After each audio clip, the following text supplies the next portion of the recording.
Assalamualaikum warahmatullahi wabarakatuh. Selamat malam teman-teman semuanya. Kembali lagi pada webinar yang diselenggarakan oleh startnol.idn. Dan semoga teman-teman dimanapun berada selalu diberikan kondisi yang sehat dan tetap di rumah aja karena sekarang pandemi COVID-19 sedang mengalami pelonjakan yang sangat pesat. Jadi teman-teman stay safe terus. Dan hari ini teman-teman kita akan membahas mengenai webinar kepenulisan dan sebelumnya mohon maaf karena memang untuk moderator mengalami halangan, jadi akan langsung dipimpin oleh saya untuk memoderatori dan juga untuk memberikan materi yang akan disampaikan. Dan sebelum kita memulai webinar pada malam hari ini, alangkah lebih baiknya kita berdoa terlebih dahulu. Berdoa sesuai dengan agama dan kepercayaan masing-masing. Berdoa dimulai.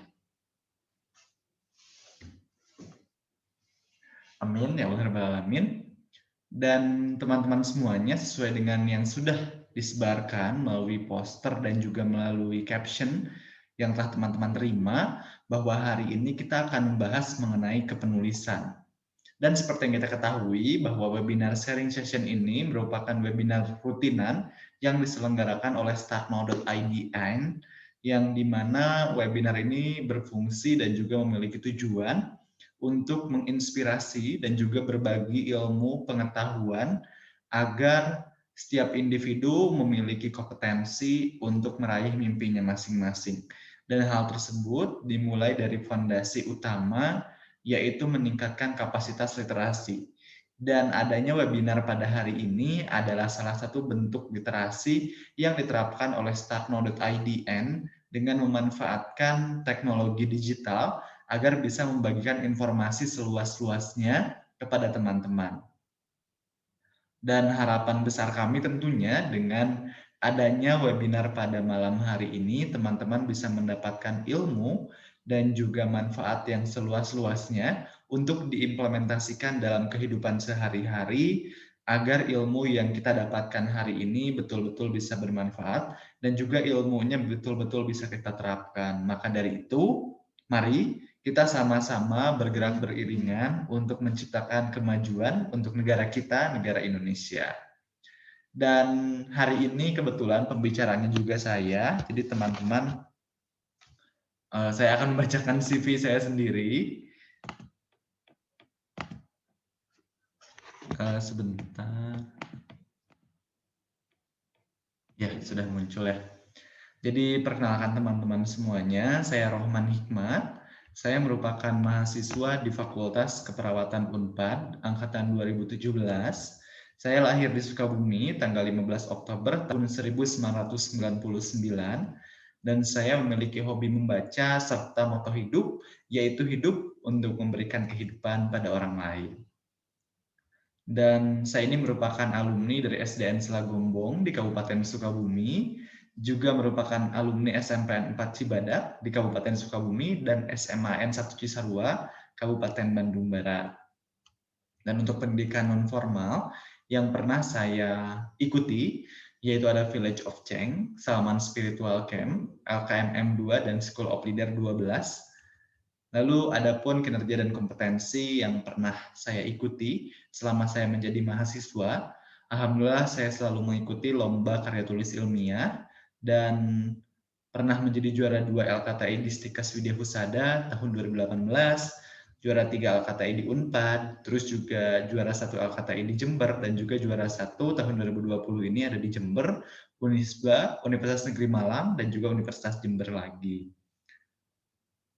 Selain juga menulis KTI, saya juga menulis puisi, alhamdulillah menjadi juara 2 lomba menulis puisi Dubas Berpuisi, serta juara 3 karya tulis puisi Museum Gedung Sate tahun 2020. Alhamdulillah tahun ini saya diamanahi sebagai Duta Baca Jawa Barat tahun 2020. Adapun organisasi yang pernah saya ikuti yaitu sebagai Ketua BEM Kema FKUP Unpad tahun 2020 dan juga sebagai Menteri Kajian dan Aksi Strategis BEM Kema FKUP Unpad tahun 2019 serta Kepala Departemen Rohis KIA tahun 2019. Dan saya juga sekarang ini sedang mengelola 2 platform, yaitu ada startnol.idn dan juga ada Penggerak Bangsa. Jadi untuk teman-teman yang penasaran, Mengenai informasi-informasi webinar, kami selalu menyelenggarakan di 2 platform tersebut, ada di startnote.idn dan juga ada di @penggerak bangsa. Jadi bisa dicek terlebih dahulu ya teman-teman semuanya. Dan untuk pengalaman kepanitiaannya, alhamdulillah, saya juga pernah mengikuti berbagai macam kepanitiaan sebagai Ketua Pelaksana Supertos, Minat Nasional dan juga Tryout, terus juga sebagai Project Supervisor FKP Ngahiji, dan juga Kepala Divisi, Konseptor, serta Ketua Pelaksana dalam beberapa kegiatan. Dan saya juga alhamdulillah diberikan kesempatan untuk menjadi moderator, volunteer, MC, dan juga pembicara di beberapa kegiatan. Nah, mungkin itu aja teman-teman untuk perkenalan singkatnya. Terima kasih teman-teman barusan sudah mendengar yang saya jelaskan mengenai diri saya pribadi. Lalu hari ini saya akan menjelaskan mengenai dunia kepenulisan. Jadi untuk teman-teman yang penasaran dunia kepenulisan itu seperti apa, mari kita simak bersama, kita diskusikan bersama apa itu dunia kepenulisan.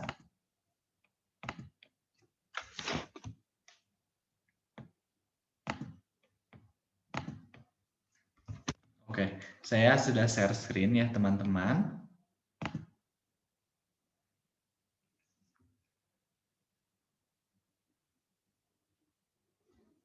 Apakah sudah muncul? Oke, baik.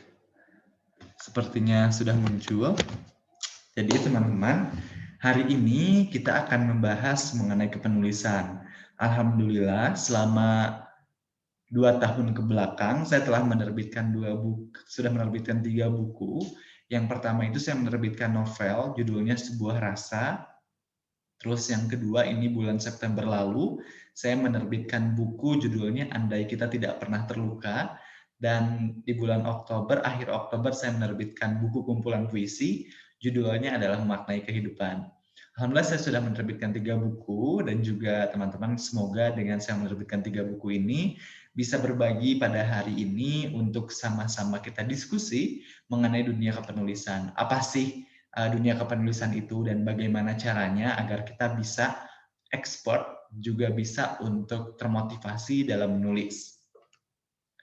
Nah, teman-teman semuanya, di dalam dunia kepenulisan itu tentu ada banyak sekali jenisnya. Namun pada perbincangan kita hari ini, kita akan lebih fokuskan pada 3 hal utama, yaitu ada penulisan novel, cerpen, dan juga puisi. Nah, novel itu apa sih teman-teman? Pasti teman-teman juga udah banyak yang penasaran dah. Dan juga pasti udah umum sering didengar apa itu novel, cerpen, dan juga puisi. Karena 3 hal ini yang sering kita, yang sering kita temukan gitu di dalam hal-hal yang berbau kepenulisan.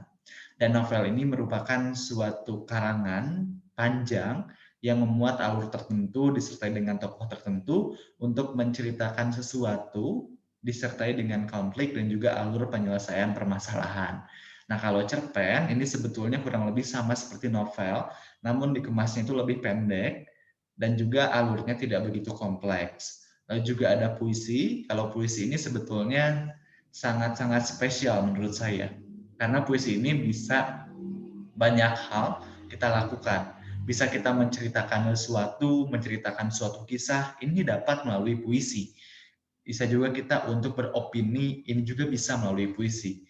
Dan puisi ini pun sebetulnya bisa untuk mencurahkan perasaan seseorang atau hanya sekedar menanggapi isu yang terjadi. Jadi banyak sekali fungsi dari puisi ini. Bergantung dari tujuan si penulis ingin menceritakan apa sih dari puisi yang dibuat. Nah, jadi teman-teman, sebetulnya dunia kepenulisan ini sangatlah luas, tinggal teman-teman menentukan dan juga teman-teman sebetulnya fokusnya mau di area yang mana sih? Karena memang setiap individu juga sepertinya memiliki expertise masing-masing dan juga memiliki cara masing-masing dalam mengekspresikan tulisannya, dalam mengekspresikan apa sih yang mereka harapkan. Jadi harapan besarku juga nih teman-teman, dengan mengikuti dunia kepenulisan ini, semi webinar kepenulisan ini teman-teman bisa menjadi lebih mengenal kira-kira teman-teman ini ingin fokusnya ke area yang mana, ke area novel kah, cerpen kah, atau puisi. Nah, ini teman-teman pengertian suatu cerita terlebih dahulu, bahwa cerita ini merupakan rangkaian peristiwa yang disampaikan oleh pengarang, baik berasal dari kejadian nyata non-fiksi ataupun kejadian tidak nyata, yaitu fiksi. Nah, jadi teman-teman pun sebetulnya ketika merangkai sebuah cerita, ini banyak sekali hal yang bisa teman-teman ambil. Karena teman-teman ini mau ambilnya itu dari kisah atau kehidupan pribadi teman-teman, atau mungkin kehidupan pribadi orang di sekitarnya, orang lain gitu ya, atau kejadian yang tidak nyata. Nah, ini teman-teman bisa pilih, ini akan based on true story atau memang hanya fiksi saja gitu. Jadi teman-teman pun berhak untuk menentukan karya atau cerita yang akan teman-teman angkat dalam sebuah ceritanya, misalkan novel, cerpen, ini kira-kira akan mengangkat tema yang seperti apa sih, dan juga pengarang ini akan menyebutkan kejadian nyata atau kejadian yang tidak nyata.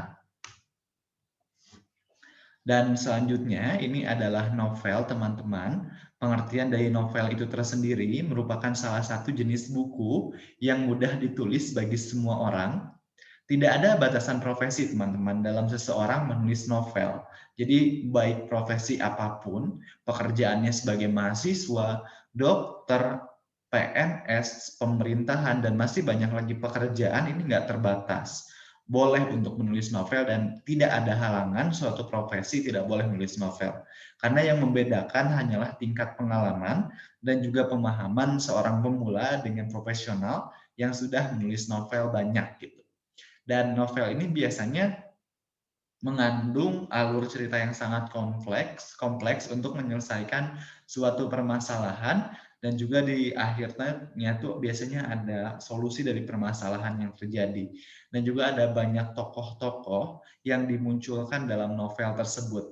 Nah, kira-kira teman-teman gimana nih setelah mendengarkan dan juga tahu definisi dari novel itu tersendiri, kira-kira teman-teman udah baca novel jenis apa aja? Dan juga teman-teman terinspirasi nggak sih buat nulis novel gitu. Jadi memang banyak sekali novel ini, sudah banyak sekali orang-orang yang menerbitkan. Kan sekarang aja contohnya Ria Ricis ya, YouTuber juga sudah menerbitkan banyak novel, terus juga ada juga Asma Nadia sudah menerbitkan novel. Ini kan profesinya penulis, ada juga profesinya YouTuber. Jadi memang banyak sekali orang-orang yang sekarang itu sudah banyak menulis novel apapun profesinya. Begitu juga teman-teman hari ini. Jadi kalau misalkan apapun profesi teman-teman hari ini, berhak kok untuk menulis novel, dan tulislah dari sekarang. Nah, lalu yang selanjutnya adalah cerpen. Nah, cerpen itu sebetulnya apa sih, teman-teman? Cerpen ini merupakan sebuah karya sastra pendek yang bersifat fiktif ataupun non-fiksi, ini bisa aja ya, dan mengisahkan tentang sesuatu permasalahan yang dialami oleh tokoh secara ringkas, mulai dari pengenalan sampai akhir dari permasalahan yang dialami oleh tokoh.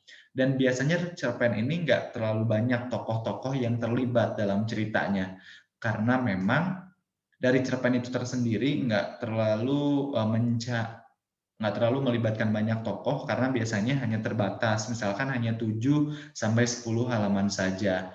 Dan biasanya lebih banyak cerpen-cerpen ini yang fiksi gitu. Jadi kejadian-kejadian yang tidak nyata, karangan dari cerita aja gitu. Jadi memang banyak sekali hal yang membedakan antara cerpen dan juga novel. Kalau novel itu biasanya tadi sekitar 50 sampai mungkin 300 halaman bisa jadi. Tapi kalau cerpen seperti yang tadi dibilang, mungkin hanya sekadar 7 sampai 10 halaman A4 saja.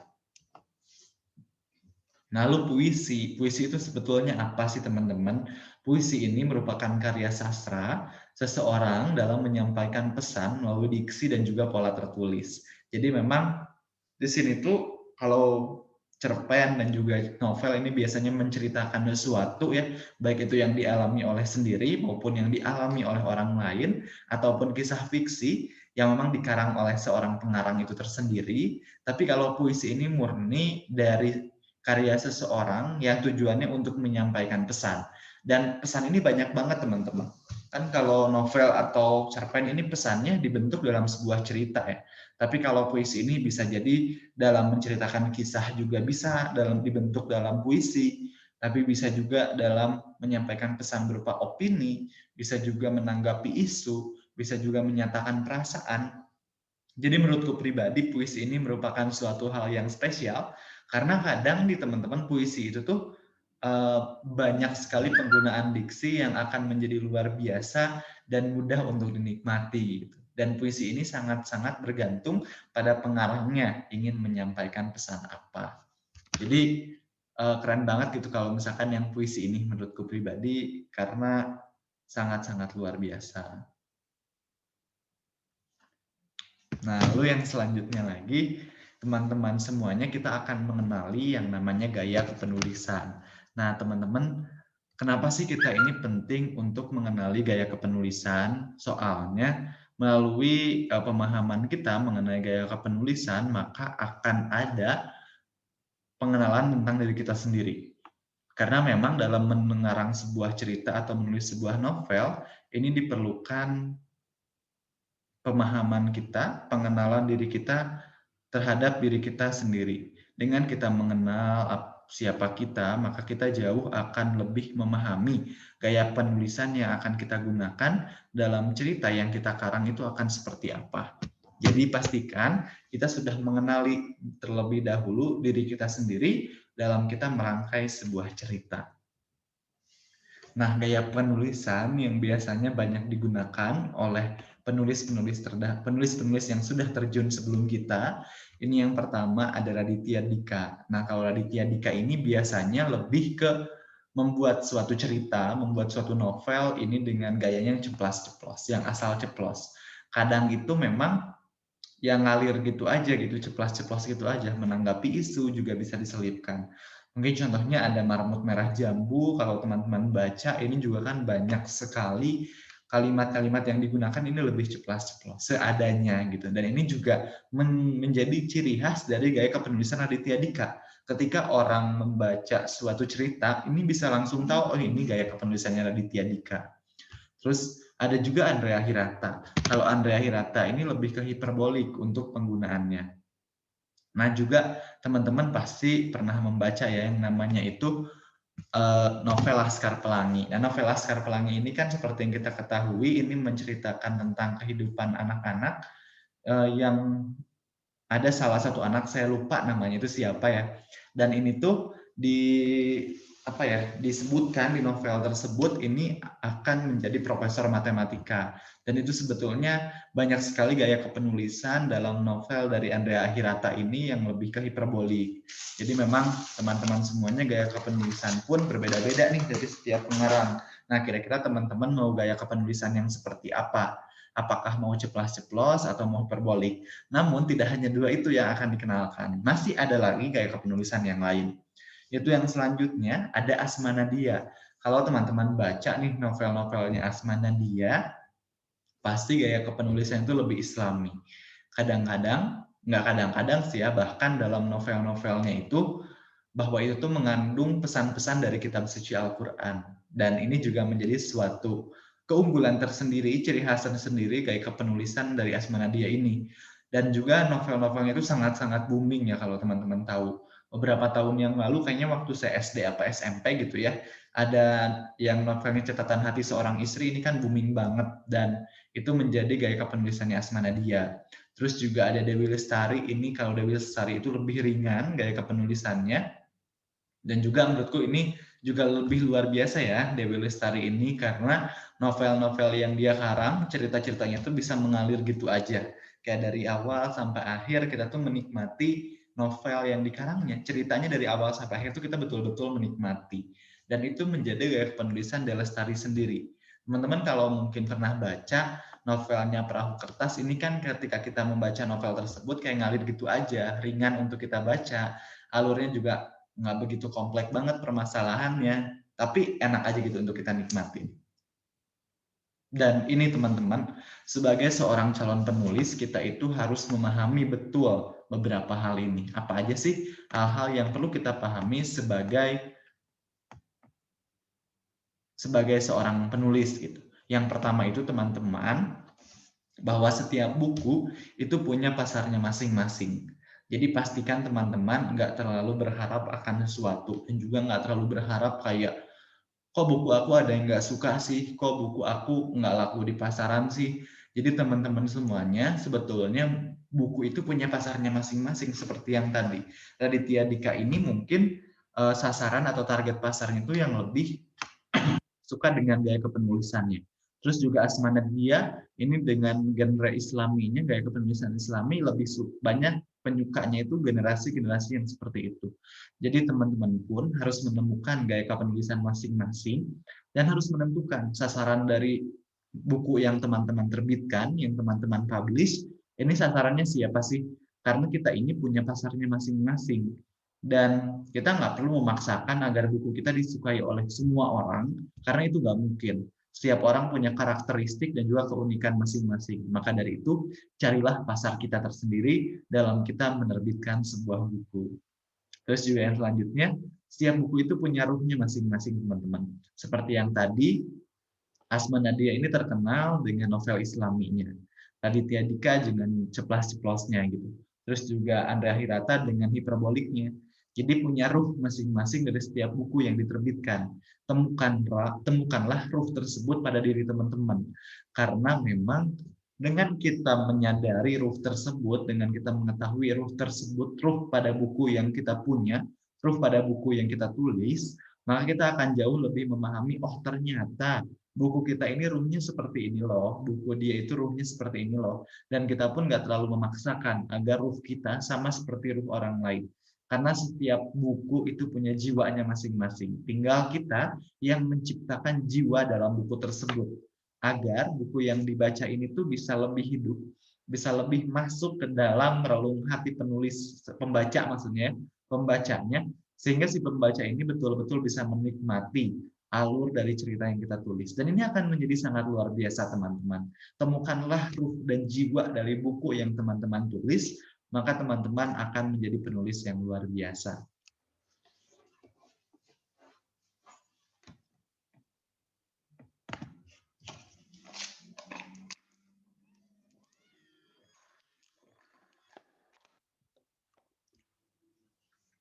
Oke, lalu selanjutnya teman-teman semuanya ini harus memahami komponen yang harus ada dalam sebuah cerita atau novel atau karangan itu apa aja sih? Karena sebelum kita menuliskan sebuah cerita tentu kita harus memahami terlebih dahulu komponen yang akan dibawanya itu apa aja. Kalau kita nggak memahami komponen yang ada dalam sebuah cerita itu apa aja, maka akan kurang lengkap gitu teman-teman ceritanya. Rangkaian ceritanya akan menjadi kurang lengkap karena ada salah satu komponen yang tidak tercantum di dalamnya. Maka dari itu, yuk kita kenalin apa aja sih komponen yang harus ada dalam sebuah cerita agar cerita yang kita buat ini bisa kompleks dan juga bisa seru serta bisa dinikmati oleh pembaca. Yang pertama yaitu adalah penokohan. Teman-teman bisa kita bayangkan jika kita ingin membuat sebuah pertunjukan atau sebuah cerita, tapi kita ini nggak punya personilnya, akan jadi apa pertunjukan kita? Nggak akan terjadi, nggak akan jalan. Begitu juga dalam sebuah novel, sebuah cerita, sebuah cerpen. Pastikan kita membuat dulu personilnya, membuat dulu tokohnya. Karena penokohan ini merupakan suatu hal yang sangat penting, harus ada dalam sebuah cerita yang kita buat. Karena personel di sini adalah orang-orang atau tokoh yang mengisi cerita dalam novel kita. Jadi pastikan teman-teman sudah menentukan siapa aja sih tokoh-tokoh dalam novel atau cerita yang akan kita buat. Dengan kita mengenali apa aja sih, siapa aja sih tokohnya, ada berapa tokoh yang akan kita buat dalam novel tersebut, lalu akan bagaimana nanti ke depannya. Jadi ini sangat luar biasa teman-teman. Jadi pastikan teman-teman sudah menentukan tokohnya itu akan ada apa aja, siapa aja. Dengan kita sudah mengetahui tokoh-tokoh dalam cerita, dalam sebuah cerita yang akan kita buat, maka ini akan lebih mempermudah kita untuk mengembangkan ide, mengembangkan gagasan, mengembangkan alur cerita ke depannya akan seperti apa. Lalu yang kedua, ini ada karakterisasi, teman-teman. Banyak ya penulis pemula yang mengira bahwa penokohan yang tadi telah dijelaskan sebelumnya dengan karakter ini memiliki makna yang sama. Padahal nyatanya itu beda sama sekali dan nggak ada kesamaannya. Karena tokoh ini adalah orangnya yang berposisi dalam sebuah cerita, sedangkan karakter ini adalah sifatnya dari tokoh itu tersendiri. Jadi kalau kita bisa bayangkan, tokohnya itu ada si A, si B, dan si C. Kalau karakternya, nah karakter si A ini seperti apa sih? Karakter si B ini seperti apa? Karakter C ini seperti apa? Dan kita pun harus mulai menentukan, teman-teman. Dengan kita mengetahui karakter A seperti apa, karakter B seperti apa, karakter setiap tokoh itu seperti apa, kita akan jauh lebih mengetahui alur cerita yang akan kita bawa ini akan seperti apa. Lalu juga akan lebih mempermudah kita nih, nanti percakapannya kira-kira tokoh A dengan tokoh B itu kayak gimana ya? Karena kan ini akan disesuaikan dengan tokoh, dengan karakternya. Lalu juga ini akan lebih mempermudah kita. Kira-kira nama yang cocok dengan karakter si A yang seperti ini kayak gimana ya? Apakah cocok kalau namanya misalkan soleh, tapi kelakuannya nggak soleh? Nah ini kan juga akan menjadi sebuah pertimbangan gitu teman-teman. Jadi pastikan teman-teman itu membuat suatu penokohan yang tadi telah dijelaskan, ada A, B, C, dan D. Nah, karakter dari masing-masing tokoh itu seperti apa harus dipikirkan. Agar kenapa ini harus kita pikirkan di awal? Karena teman-teman nanti dalam membuat sebuah cerita kadang tuh saking banyaknya nih ya lembaran atau halamannya, jadi kita lupa tokohnya itu kayak gimana ya? Tadi karakternya si tokoh ini kayak gimana? Jadi kita harus tentukan di awal, tulisin di awal agar kita betul-betul bisa ingat karakter dari masing-masing tokoh itu kayak gimana sih, agar cerita yang kita buat ini bisa lebih nyambung dan kuat penokohan serta karakternya. Terus yang ketiga, ini ada alur atau plot. Sebentar ya teman-teman.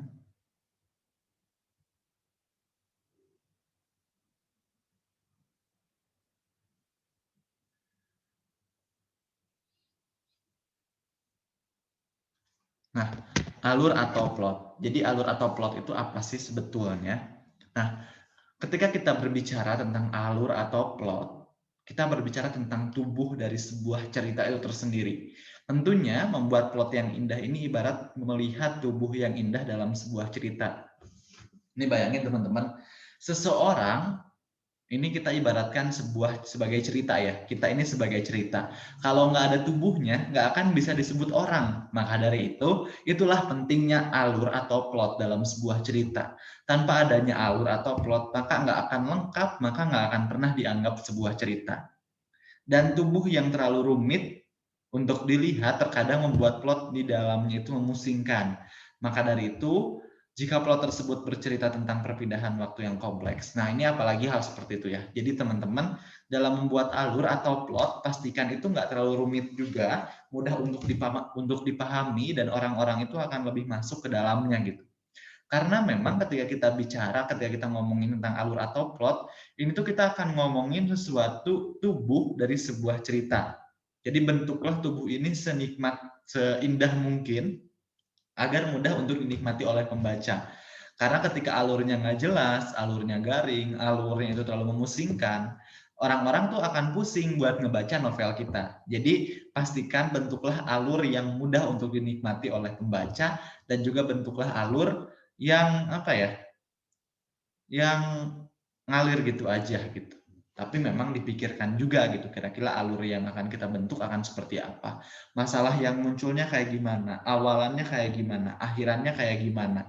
Nah ini juga nanti penyelesaian konfliknya akan seperti apa. Apakah ini akan happy ending atau sad ending, itu juga harus mulai dipikirkan. Karena alur ini menjadi kunci utama dalam sebuah cerita, apalagi novel teman-teman ya. Lalu yang keempat, ini adalah setting. Setting bermain ini sangat penting dalam sebuah novel, sebab setting ini ibarat panggung yang kita gunakan untuk sebuah pertunjukan. Bayangkan teman-teman, kita ingin mempertunjukkan sesuatu, misalkan mempertunjukkan drama, tapi panggungnya nggak ada. Kita akan menunjukkannya di mana? Ini kan susah juga. Dan perlu digarisbawahi teman-teman semuanya, setting ini memiliki batasan dan aturan tersendiri pada setiap jenis setting yang digunakan. Kalau yang tadi ya alur tuh ada alur maju. Alur maju ini biasanya alurnya ke depan gitu. Kayak misalkan alurnya itu menceritakan tentang yang terjadi hari ini. Terus juga ada alur mundur, biasanya menceritakan kehidupan masa lalu, kayak udah maju terus mundur lagi. Ada juga alur maju mundur yang tadi aku jelaskan, kayak alurnya tuh udah maju terus tiba-tiba flashback ke belakang, kayak gitu. Kalau setting, ini kan ada setting tempat dan juga setting waktu. Teman-teman juga harus memahami nih setting tempat. Kira-kira kalau setting tempat, teman-teman kan ini akan menceritakan sesuatu ya. Setting tempat. Berarti teman-teman harus setting nih kira-kira kejadiannya ini terjadi di mana. Kalau misalkan terjadinya di London, teman-teman pun harus memikirkan. Kira-kira di London itu seperti apa? Memungkinkan nggak ada kegiatan? Misalnya ada kegiatan atau adegan dalam novel seperti ini. Itu juga harus dipikirkan. Jangan sampai teman-teman menuliskan, menceritakan suatu adegan tertentu dalam sebuah novel dengan setting tempatnya kayak gini, tapi ternyata pada faktanya atau aslinya tuh nggak cocok. Kayak misalkan lagi musim salju, terus teman-teman malah main bakar-bakaran di salju kan nggak mungkin. Jadi teman-teman harus memikirkan juga dari latar tempat dan juga setting waktunya. Kayak misalkan waktu ini tuh waktunya musim salju di London, tapi teman-teman malah menceritakan kegerahan di London kan nggak mungkin. Jadi teman-teman harus betul-betul menceritakan assessment juga, pengkajian juga, kira-kira betul nggak sih setting tempat dan juga setting waktunya. Kalau misalkan nggak betul, perbaiki teman-teman, ini juga menjadi satu hal yang penting. Jangan sampai kita menuliskan setting tempat dan waktu ini yang nggak benar gitu, yang bohong. Jadi teman-teman harus mencari informasi sebaik-baik mungkin. Dan yang kelima, ini adalah sudut pandang. Jadi sudut pandang yang digunakan dalam sebuah cerita, ini ada sudut pandang orang ketiga dan juga ada sudut pandang orang pertama. Kalau sudut pandang orang pertama, ini contohnya kita menggunakan kata aku atau saya. Kayak misalkan kayak gini. Dahulu sekali aku pernah berpikir bahwa aku akan menjadi seorang dokter. Dokter yang mampu memberikan manfaat ke berbagai macam orang, dan dokter yang mampu membantu permasalahan kesehatan yang terjadi di lingkungan. Itu kan contoh misalkan novel ya, paragraf dalam satu novel. Terus kalau sudut pandang orang ketiga, contohnya seperti ini. Dia masih berjalan di pagi hari yang teduh. Dia melihat ke sana kemari, namun hatinya penuh dengan kesepian. Dia melihat ke kiri, hanya ada pepohonan. Dia melihat ke kanan, hanya ada apa namanya hanya ada halte yang kosong gitu. Jadi teman-teman pun gunakan sudut pandang yang tepat. Jangan sampai nih kayak di awal-awal teman-teman menggunakan kata pertama, sudut pandang orang pertama, menggunakan kata aku atau saya. Tapi di akhir teman-teman menggunakan kata ganti orang ketiga. Itu kan menjadi suatu hal yang nggak enak untuk kita lihat ya. Di awal orang pertama, di akhir orang ketiga. Jadi kita ini siapa gitu. Jadi teman-teman tentukan sejak sekarang, kira-kira teman-teman ini akan menggunakan sudut pandang orang pertama apa orang ketiga sih dalam sebuah cerita yang teman-teman karang.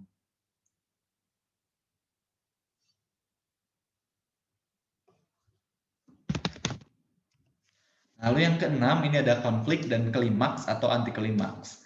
Konflik yang ada dalam novel ini berbagai macam banget bentuknya teman-teman. Ada konflik yang rumit banget, ada konflik yang sederhana tapi diperumit, ada konflik yang sederhana lalu mudah penyelesaiannya, ada konflik yang mudah ditebak, ada yang plot twist. Jadi memang banyak sekali konflik yang dimunculkan dalam sebuah novel.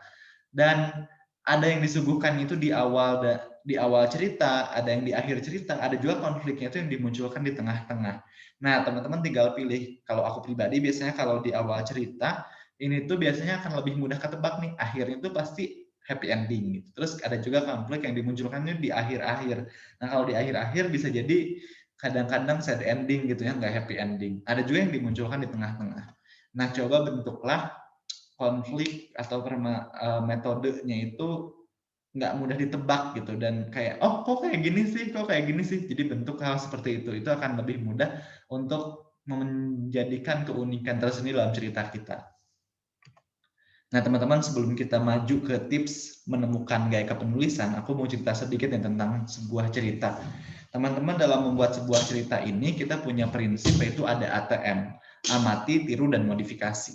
Nah jadi kalau amati, tiru, dan modifikasi, teman-teman sekarang itu ide itu banyak banget ya.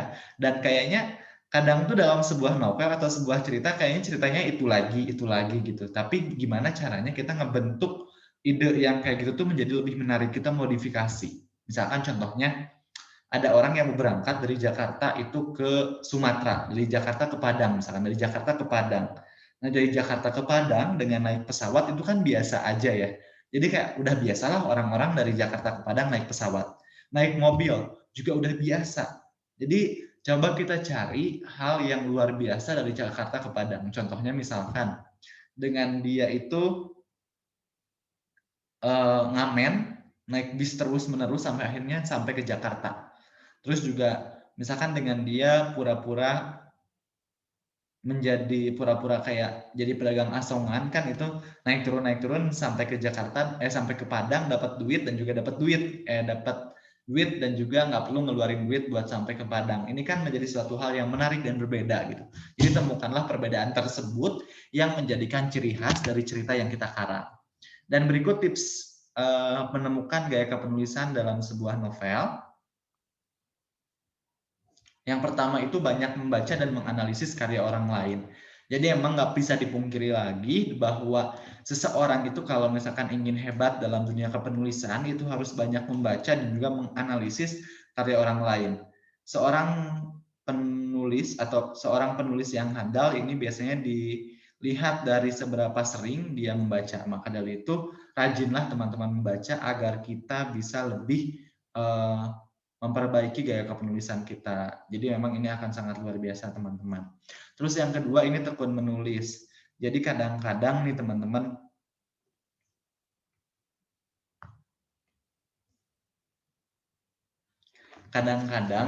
ketika kita menulis itu tuh kayak di pertengahan jalan tiba-tiba motivasi kita menurun, tiba-tiba kita bosen, tiba-tiba aduh udah berhenti dulu untuk nulisnya kayak gitu ya. Jadi teman-teman semuanya harus tekun dalam menulis, sekalipun kita ini lagi nggak semangat dalam menulis, lagi kayak boring dalam menulis, teman-teman justru harus tetap menulis karena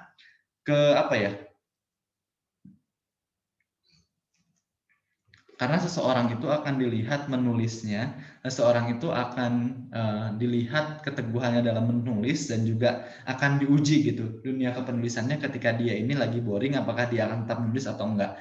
Jadi pastikan teman-teman ya tetap menulis sekalipun idenya lagi mentok. Boleh ganti ide terlebih dahulu, cari yang lain terlebih dahulu. Terus yang ketiga ini adalah jadilah dirimu sendiri. Jangan pernah berusaha menjadi orang lain ketika teman-teman lagi nulis. Tulislah apa yang teman-teman lagi pikirkan, apa yang teman-teman sukai. Maka kedepannya ini akan lebih dipermudah lagi karena kita udah menjadi diri kita gitu dalam menulis. Seperti yang tadi ya teman-teman. Gaya kepenulisan Asma Nadia, terus juga Andrea Hirata, terus juga ada Raditya Dika. Mereka memiliki gaya kepenulisan masing-masing dan juga mereka telah menjadi dirinya sendiri dalam menulis karangan cerita mereka. Lalu yang selanjutnya ada langkah-langkah mengembangkan ide. Apa aja sih yang perlu kita kenal dalam langkah-langkahnya mengembangkan ide serta gagasan kita? Yang pertama yaitu pilihlah kata kunci ide yang ingin Anda tulis. Kita pilih cari terlebih dahulu kata kuncinya kira-kira apa sih? Misalkan kata kuncinya itu adalah tentang apa ya? Misalkan tentang kebaikan ayah. Kata kuncinya adalah kebaikan ayah. Tuangkan kata kunci itu tersendiri dalam sebuah kalimat yang utuh. Misalkan, ayah adalah role model bagi anak-anaknya dan pemeran utama dalam kehidupan anak-anaknya. Itu kan menjadi sebuah kalimat ya. Lalu uraikan kalimat pertama itu menjadi beberapa kalimat penjelas. Nah, kita jelasin tuh kenapa sih ayah itu tuh menjadi role model dan kenapa harus ayah gitu. Kita jelaskan dalam beberapa anak kalimat penjelas sehingga menjadi sebuah paragraf atau alinea. Dan selanjutnya, jika paragraf itu sudah mengandung ide-ide yang kuat, maka paragraf-paragraf penjelas sampai paragraf-paragraf penutup itu akan mengalir dengan lancar. Jadi yang penting itu adalah paragraf pertama terlebih dahulu. Kita tuliskan paragraf utama yang ini tuh akan kita jelaskan melalui paragraf-paragraf selanjutnya, melalui satu kata kunci di awal. Jadi kayak kebaikan ayah. Nah, ini kita jelaskan kebaikan ayah itu kalimat pertamanya, kalimat utama yang menjadi ide utamanya seperti apa, kita kembangkan lagi menjadi paragraf, lalu baru kita susun menjadi paragraf-paragraf penjelas sampai paragraf penutup. Ini tuh akan lebih mudah mengalir dengan lancar. Temukanlah ide utama terlebih dahulu teman-teman. Dengan kita mengetahui ide utamanya, ini akan mempermudah ke depannya kita akan seperti apa sih dalam membuat novel kita, dalam membuat karya kita, dalam membuat gagasan kita. Lalu yang selanjutnya ada tips and trick dalam mengembangkan ide. Yang pertama yaitu membaca. A good writer is a good reader, teman-teman. Itulah faktanya. Jangan pernah berharap tulisan kita akan baik jika kita enggan dan malas untuk membaca. Maka dari itu kita harus membaca, membaca, dan membaca untuk kita menjadi penulis. Tanyain deh teman-teman semuanya kepada penulis-penulis yang handal. Pasti mereka rajin baca kok. Maka dari itu kita pun yang ingin nulis ya, pastikan kita rajin baca terlebih dahulu. Karena itulah kuncinya teman-teman. Dengan kita membaca, kita akan mendapatkan ide ilmu-ilmu baru, ide baru, terus juga diksi-diksi baru. Banyak hal yang kita dapatkan dari membaca. Dan itulah yang akan menjadi bekal kita menjadi seorang penulis. Lalu yang kedua adalah menulis. Ketika membaca sesuatu yang tiba-tiba muncul, ide liar, ini akan kita dapatkan ketika kita membaca. Harus bisa dituangkan dalam bentuk tulisan. Maka dari itu tulislah teman-teman. Ketika kita punya ide nih, langsung harus tulis. Karena kalau kita nggak tulis, itu kita akan lupa. Dan kuncinya, kita tuh harus selalu membawa catatan kecil, ataupun sekarang itu mudah ya, handphone. Jadi ketika muncul ide tuh teman-teman tulis dulu aja. Bisa tulisnya tuh di chat WhatsApp, di notes, ataupun di buku kecil gitu. Jadi yang penting ketika ada ide itu teman-teman harus tulis dulu. Jangan sampai teman-teman nggak ditulis. Karena kalau nggak ditulis kayak tiba-tiba tuh misalkan di hari esok, aduh kemarin tuh kayaknya aku kepikiran suatu ide deh, tapi lupa gitu. Jadi jangan sampai lupa. Maka dari itu harus ditulis kalau teman-teman menemukan suatu ide. Terus kita harus memahami apa yang ditulis. Memang sebetulnya nggak ada salahnya menulis suatu tema yang bukan menjadi background atau latar belakang kita. Tapi agar ide kita ini tidak menjadi buntu, maka kita harus betul-betul mendalami apa yang akan kita tulis. Maka dari itu teman-teman, hal penting yang harus dikuasai oleh seorang penulis, apalagi pemula, itu harus assessment terlebih dahulu, pengkajian terlebih dahulu. Kira-kira kita ini akan menulis apa sih? Kayak misalkan tadi kebaikan seorang ayah. Kira-kira ayah yang akan kita tulis ayah yang seperti apa? Mungkin nggak sih kalau ayah bertindak seperti ini? Kita harus assessment terlebih dahulu. Kita harus memahami betul-betul apa yang akan kita tulis agar ide-ide kita tidak buntu. Dan juga kadang-kadang nih teman-teman, ide kita ini menjadi buntu karena kita aja nggak paham apa yang akan kita tulis dari awal sampai akhir. Jadi betul-betul assessment dan juga kita merancang, rancangannya itu harus betul dari awal sampai akhir kita akan seperti apa. Lalu investigasi. Nah, seperti yang tadi aku bilang, pengkajian dan assessment itu penting, teman-teman.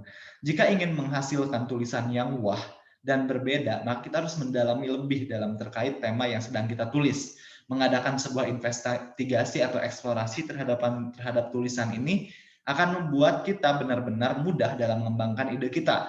Maka dari itu, kita harus betul-betul mengkaji dengan benar, mengkaji dengan baik, menginvestigasi secara benar, ide yang akan kita tulis itu seperti apa. Kita eksplor sedalam-dalamnya agar kita ini bisa menghasilkan tulisan yang luar biasa. Lalu yang selanjutnya lagi, ambil momentum, teman-teman. Pastinya kita pernah ya merasakan saat diri kita ini lagi malas atau sedang semangat-semangatnya dalam menulis. Nah, ketika kita sedang merasakan diri kita ini lagi semangat-semangatnya dalam menulis, maka manfaatkanlah untuk terus menulis dan berpikir bagaimana mendapatkan ide lalu mengembangkannya. Kita terus mengambil momentum-momentum yang tepat nih. Kayak kita lagi sedih, coba tulislah hal-hal yang membuat kita sedih itu apa sih? Kita kembangkan menjadi ide dan gagasan kita. Jadi kita lagi semangat-semangatnya dalam menulis, kita harus ambil momentum tersebut untuk menulis. Karena memanfaatkan mood ini sangat penting, teman-teman. Maka dari itu kita harus memanfaatkan mood sebaik mungkin agar kita bisa menghasilkan tulisan yang wah dan juga luar biasa. Dan akan lebih menyemangati kita dalam membuat sebuah karya dalam bentuk tulisan. Lalu biarkan pikiran ini bebas untuk berimajinasi. Jangan pernah batasi imajinasi tersebut. Tulis semuanya. Masalah penting atau nggak penting itu urusan belakangan, teman-teman. Karena ada proses di mana ketika kita menulis sesuatu itu ada proses evaluasi. Dan hal terpenting adalah kamu memiliki poin-poin yang bisa dibahas untuk mengembangkan tulisan kamu. Dan juga keyakinan. Selalu berpikirlah positif. Keyakinan ini selalu bisa mengalahkan keraguan, teman-teman. Itu yang perlu kita pahami. Kita ini tuh gimana kalau kita nggak yakin sama diri kita sendiri dengan karya yang kita tulis, bagaimana pembaca akan yakin terhadap karya kita. Maka dari itu teman-teman semuanya, kita harus positif, berpikir positif, dan juga harus memiliki keyakinan akan karya yang kita tulis, akan karya yang kita buat. Dengan kita yakin pada diri kita sendiri, maka orang lain pun akan yakin terhadap karya kita. Lalu ini adalah yang terakhir teman-teman, evaluasi ide dengan jujur. Ini tuh bisa kita nyari ke mentor kita, ke orang yang udah ahli dalam bidang kepenulisan. Jadi nggak ada salahnya untuk kita kayak minta pendapat orang lain. Tapi yang pastikan orang itu tuh betul-betul bisa menilainya tuh secara jujur. Hal ini tuh dilakukan sebagai tahap akhir saat semua tahapan di atas sudah dilakukan. Ketika sudah banyak ide yang muncul dan juga bertumpuk di kepala, inilah saatnya kita harus mengeliminasi. Tadi kan kita tuh kayak menuliskan semua ide ya, kita mengeliminasi satu persatu. Jika ide tersebut nggak bagus, maka nggak ada salahnya untuk kita mengeliminasi. Kayak, ya udah ini kayaknya idenya nggak penting deh, kayaknya idenya kurang penting atau kurang nyambung. Ya udah kita bisa eliminasi. Nggak perlu kita cantumkan dalam karya kita. Jadi penting untuk kita memahami kira-kira kita harus mengevaluasi secara jujur mana yang penting, mana yang nggak penting. Jangan sampai kita kebingungan tersendiri. Banyak banget ide, di akhirnya kita pusing sendiri. Aduh, mana ya ide yang akan kita tulis. Jadi carilah pendapat dari orang lain juga, agar kita betul-betul bisa menentukan secara penuh ide yang akan kita bawa ini apa aja sih. Kita evaluasi secara jujur juga, agar kita nggak nyesal dan juga kita nggak bingung akan cerita yang akan kita buat. Lalu analisis SWOT, berusahalah untuk membuat sebuah karya yang mana terdapat sedikit sekali kekurangannya.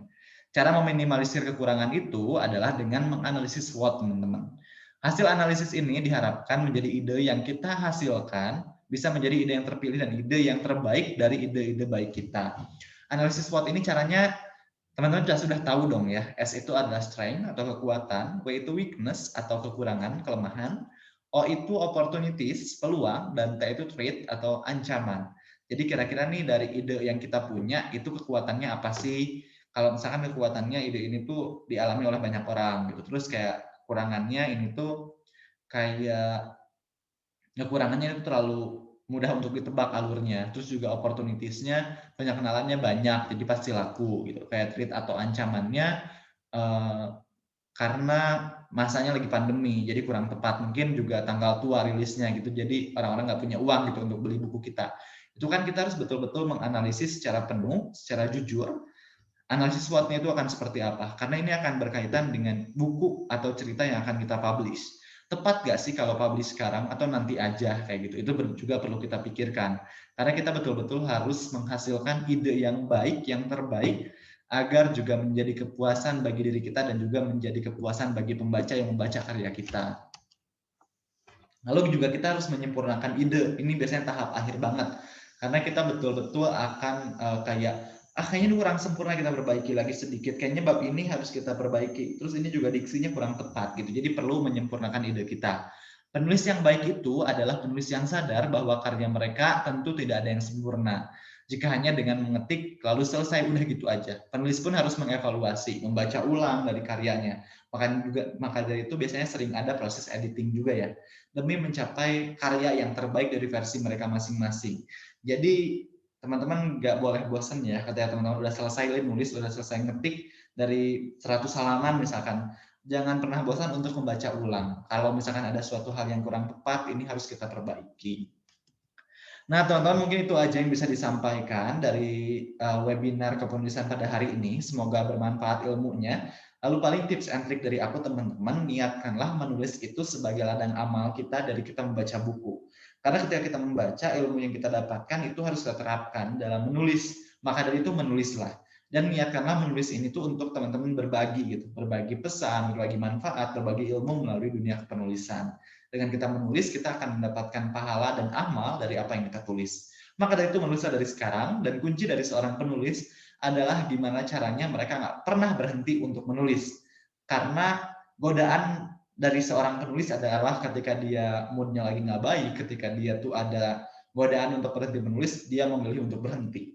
Jangan pernah memilih untuk berhenti menulis, karena itulah godaan terberatnya. Kita harus tetap menulis apapun kondisinya. Sekian dari aku, terima kasih banyak. Dan teman-teman, teori ini nggak semudah untuk dipraktikkan, tapi tetaplah berjuang, tetaplah menulis, karena itulah kuncinya. Assalamualaikum warahmatullahi wabarakatuh, selamat malam. Selanjutnya kita akan masuk ke sesi tanya-jawab.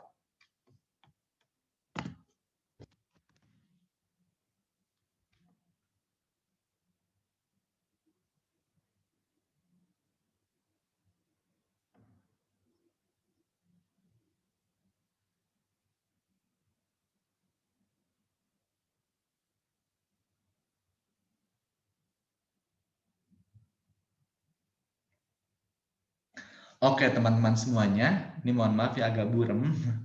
Ini dari Siti Fabriana Eka Wulandari, ada pertanyaan, bagaimana cara kita meningkatkan kemampuan dalam menulis dan mengembangkan bakat dalam menulis?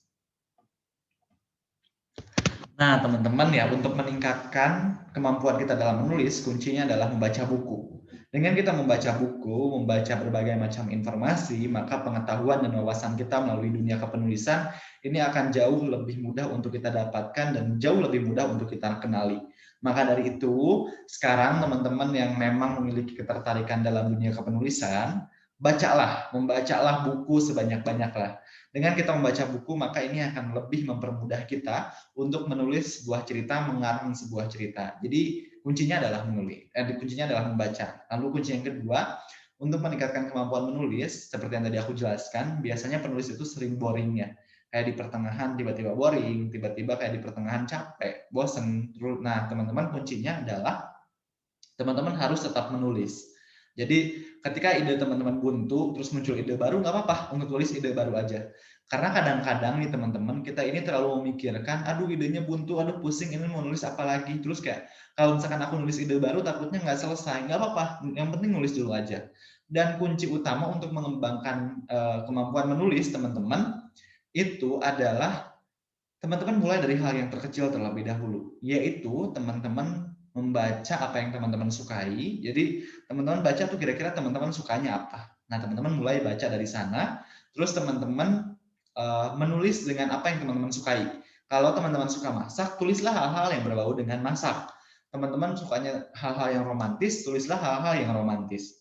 Lalu juga hal yang paling mudah untuk kita terapkan dalam mengasah kemampuan menulis kita, tulislah diary teman-teman. Dengan kita menulis diary, ini akan mengasah secara betul, secara keren banget ya. Karena dengan kita menulis diary, kita menulis kehidupan kita sehari-hari. Ini tuh akan menjadi suatu hal yang luar biasa bagi pemula untuk mulai menulis secara utuh, secara penuh, dan ini akan mendapatkan pembelajaran yang luar biasa dalam dunia penulisan. Maka dari itu teman-teman mulailah untuk menulis dari hal yang terkecil, yaitu diary. Tulislah diary terlebih dahulu, maka teman-teman akan lebih luar biasa dalam dunia penulisannya. Lalu untuk mengembangkan ide caranya seperti apa? Untuk mengembangkan ide juga sama teman-teman, yang penting itu teman-teman banyak baca dulu. Terus jangan lupa untuk mengkaji, membaca informasi akan apa yang teman-teman tulis. Misalkan teman-teman itu akan menceritakan kehidupan perkuliahan teman-teman. Teman-teman recall kembali tuh, ingat-ingat kembali ketika kuliah teman-teman kayak gimana, atau dunia perkuliahan itu seperti apa sih, agar apa yang teman-teman tulis itu idenya bisa berkembang. Dan juga jangan lupa cari mentor, cari kakak kelas, cari kakak tingkat, ataupun cari orang-orang yang sudah ahli dalam dunia kepenulisan, agar teman-teman bisa sharing, teman-teman bisa menceritakan kendalanya apa sih ketika teman-teman nulis. Kayak gitu sih, semoga menjawab ya Kak atas pertanyaannya. Terima kasih banyak, pertanyaannya keren banget. Oke, lalu kita akan masuk ke pertanyaan yang kedua. Sebentar.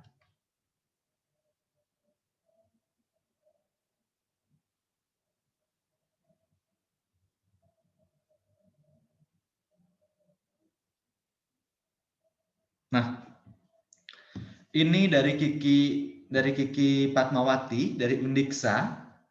Jadi banyak penulis yang tulisan atau ceritanya sedikit mirip, namun pembaca malah menjustifikasi bahwa penulis tersebut dan karya ciptanya mengikuti atau sedikit menjiplak karya orang lain itu.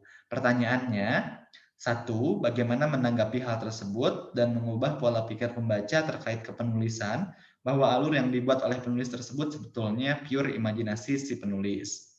Terus yang kedua, bagaimana membuat diksi yang tepat untuk masing-masing part cerita atau tulisan, karena banyak orang bingung untuk memilih kosakata yang tepat untuk membubuhi kalimat. Selain memperbanyak kosakata, apa saja solusi terkait hal tersebut? Oke, yang pertama ya teman-teman. Aku akan jawab yang pertama terlebih dahulu. Nah, bagaimana cara kita untuk memengaruhi mindset membaca? Ini tuh akan susah teman-teman. Yang penting tuh teman-teman terus-teruslah berkarya, buktikan kepada pembacanya, buktikan kepada orang lain bahwa kita ini murni berkarya gitu. Dan kita buktikan mereka dengan selalu menerbitkan karya kita. Karena kadang-kadang kita tuh nggak bisa untuk mengubah pikiran orang lain terhadap diri kita, terhadap karya kita.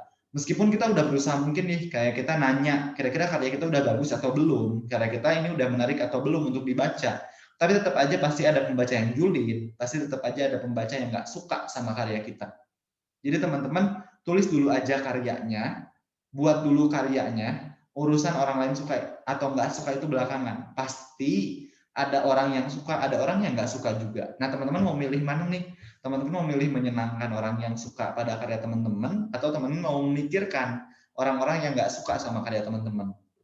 Karena gini teman-teman, kalau orang udah nggak suka tuh, pasti nggak suka terus-terusan. Apalagi yang nggak sukanya tanpa alasan gitu, kayak nggak suka aja gitu. Nah itu juga teman-teman harus ketahui. Jadi ya menurutku pribadi, teman-teman caranya untuk membuktikan, yaitu untuk membuktikan bahwa karya kita ini adalah karya-karya yang pure, teruslah berkarya. Nanti mereka juga menyadari bahwa, oh betul ini loh karyanya, kayak gitu. Terus yang kedua terkait dengan pemilihan kosakata. Selain teman-teman memperkaya kosakata teman-teman. Nah, teman-teman itu harus betul-betul menganalisis sasarannya. Kira-kira sasarannya itu seperti apa sih? Kayak gimana sih sasarannya? Jadi teman-teman assessment terlebih dahulu. Sasaran dari karya yang teman-teman buat itu siapa? Kayak misalkan sasarannya itu remaja. Berarti jangan terlalu menggunakan kata-kata yang baku, jangan terlalu menggunakan kata-kata yang susah dimengerti oleh remaja. Coba gunakan kata-kata yang lebih mudah untuk dinikmati oleh pembacanya. Karena sebetulnya penggunaan kosakata ini tuh harus disesuaikan dengan pembaca itu siapa. Penggunaan kosakata yang bagus itu adalah penggunaan kosakata yang mudah dipahami oleh pembacanya. Jadi teman-teman harus mengassessment terlebih dahulu kira-kira sasaran atau targetnya itu siapa sih. Dengan teman-teman mengetahui target atau sasarannya siapa, ini akan lebih mempermudah teman-teman dalam membentuk kosakata yang digunakan dalam karya yang teman-teman buat. Terus yang kedua, ini caranya adalah dengan teman-teman itu memperbanyak bacaan yang sesuai dengan apa yang akan teman-teman tulis. Misalkan teman-teman itu akan tulis genre romance, sasarannya adalah remaja. Nah, teman-teman coba baca-baca buku-buku bestseller yang tentang keremajaan. Jadi kayak mereka penggunaan diksi katanya seperti apa sih? Nah, teman-teman gunakan kosakata yang banyak digunakan kayak gitu untuk kuncinya. Terima kasih banyak atas pertanyaannya, Kak. Kak Kiki ya, keren banget pertanyaannya. Terus yang selanjutnya, bentar teman-teman, saya cari dulu ya pertanyaannya, karena banyak sekali pertanyaan yang masuk.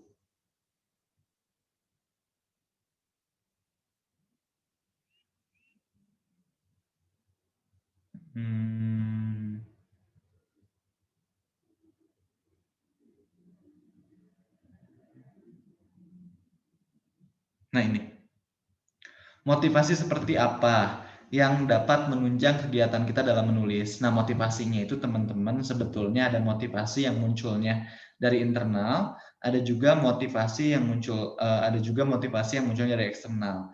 Nah, kalau menurutku pribadi untuk mempertahankan motivasi tersebut, pastikan teman-teman itu punya motivasi yang dari internal.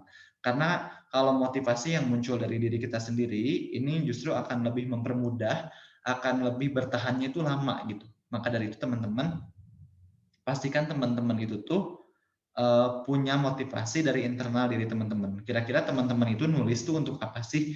Apakah itu atas dorongan orang lain aja, atau karena tuntutan orang lain, atau dari siapa? Jadi teman-teman pastikan teman-teman menulis karena ya teman-teman suka untuk menulis. Jadi munculkanlah motivasi tersebut karena teman-teman suka. Lalu ini ada pertanyaan lagi. Selamat siang Kak. Selamat malam Kak. Nama Dilawati dari SMA Negeri 2 Pontianak. Jauh banget ya. Halo Kak. Selamat malam juga Kak Dilawati.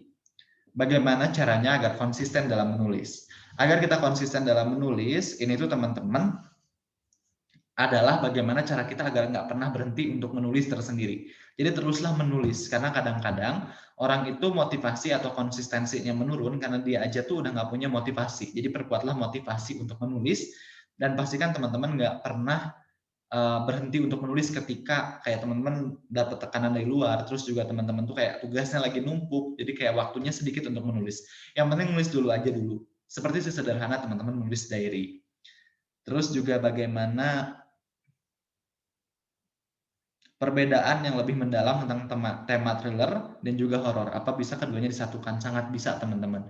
Nah, ini bergantung teman-teman mau nulisnya itu hal karya yang seperti apa. Apakah fokusnya ke thriller atau fokusnya tuh ke horor. Kalau horor tuh identik dengan hantu biasanya. Jadi kayak menceritakan sesuatu yang tentang hantu. Nah, kalau thriller tuh yang lebih ke pembunuhan, pembantaian. Jadi memang hal-hal seperti itu. Dan kadang juga kan ada ya pembunuhan yang itu tuh ada hantunya juga. Jadi teman-teman tinggal kira-kira teman-teman mau milih yang seperti apa. Oke teman-teman, jadi udah banyak banget kita udah pertemuan ini sekitar sejam lebih ya, kita udah ngobrol banyak hal, jadi kita cukupkan aja untuk pertanyaannya. Jadi untuk teman-teman yang masih bertanya silahkan tanyakan di kolom komentar, nanti aku akan jawab pertanyaan-pertanyaan teman-teman di kolom komentar ini. Dan thank you banget atas antusiasme teman-teman mengikuti webinar hari ini.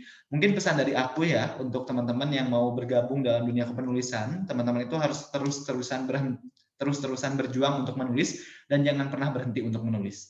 Karena gagalnya seorang penulis adalah ketika dia berhenti untuk menulis itu tersendiri. Jadi pastikan teman-teman selalu menulis dan juga jangan pernah berhenti untuk membaca. Karena kunci seorang penulis adalah seberapa banyak sih buku yang dia baca. Lalu yang perlu kita pahami juga teman-teman semuanya, mungkin memang ketika kita menulis sebuah buku itu nggak langsung disukai oleh banyak orang. Jadi bisa sederhana kalau aku sendiri menerbitkan buku itu kayak aku terbitkan terlebih dahulu dari penerbit minor gitu. Jadi nggak nyari dulu yang penerbit mayor. Jadi aku mulai dari penerbit minor terlebih dahulu. Dan itu nggak ada salahnya kok teman-teman. Dan pastikan teman-teman niatkan ketika teman-teman menulis buku ini tujuannya yaitu untuk membagikan pesan-pesan positif kepada pembaca. Nah, mungkin itu aja yang bisa aku sampaikan. Terima kasih banyak, terus ikuti kegiatan dan juga aktivitas di starno.idn. Dan insya Allah juga kita akan membuka kelas kepenulisan, lalu juga kayak akan membuat perlombaan penulisan untuk diterbitkan bukunya. Jadi teman-teman juga pasti penasaran banget kan. Yuk, kita ikuti terus event-event di starno.idn, pantengin terus Instagramnya @starno.idn. Dan juga untuk teman-teman semuanya, informasi untuk pembagian sertifikat akan dibagikan H+4 setelah kegiatan. Sekarang ini kan tanggal 28 Desember. Berarti akan dibagikan tanggal 1 Januari. Hitung-hitung hadiah tahun baru ya teman-teman. Jadi pantengin terus grupnya. Jangan sampai lepas karena di sanalah akan dibagikan akan dibagikan link e-sertifikatnya, link Google Drive-nya. Dan juga teman-teman, syarat untuk mendapatkan e-sertifikat adalah dengan mengisi form evaluasi. Form evaluasi akan dibagikan besok hari pukul 8.00 pagi. Jadi teman-teman pastikan untuk pantengin terus informasi yang disampaikan di grup karena form evaluasi ini akan disampaikan di kolom komentar YouTube ini. Jadi teman-teman boleh besok kembali lagi ke YouTube ini dan juga isi form evaluasinya karena syaratnya itu untuk mengisi form syarat mendapatkan sertifikat adalah mengisi form evaluasi. Dan form evaluasi ini akan dibuka esok hari saja sampai pukul 12.00 malam gitu. Jadi akan dibuka seharian, jadi teman-teman bisa akses kapan aja, nggak terbatas. Teman-teman yang penting isi form evaluasi karena itu syaratnya. Jangan sampai kelupaan. Itu aja mungkin yang akan disampaikan teman-teman. Terima kasih atas masukan dan juga antusiasmenya. Bagi teman-teman yang ingin bertanya, silahkan tanyakan di kolom komentar. Dan untuk teman-teman yang suka akan konten webinar pada hari ini, webinar sharing session ini, please untuk like, comment, dan juga subscribe channel ini agar teman-teman nggak kelewatan kalau misalkan ada informasi-informasi webinar yang lainnya.